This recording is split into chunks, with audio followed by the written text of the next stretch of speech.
ဒါဟိုကလေခရူးတုတ်မှားထားခရူးအတုတ်မှားထားတယ်အဲ့အတုတ်ရဲ့ဟင်းဒါကကျတော့မုံဟင်းငါဒါကကျတော့ညက်ဘူးရေ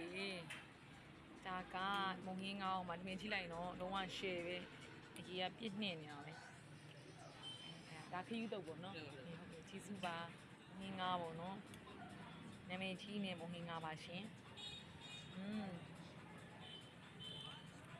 လေးကိုကျမတို့နည်းနည်းအရင်ကြိုက်ပါလေပဲသီးလေးအရင်ကြိုက်တယ်လက်နဲ့ပဲနှိုက်လိုက်တယ်နော်ဒါအချင်းပေါ့နော်အလေးကခရီးတုပ်လေးမှာထားပါတယ်ခရီးတုပ်ကโอเค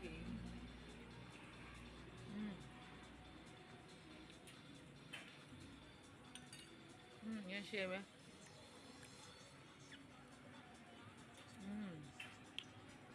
ကြိုက်တယ်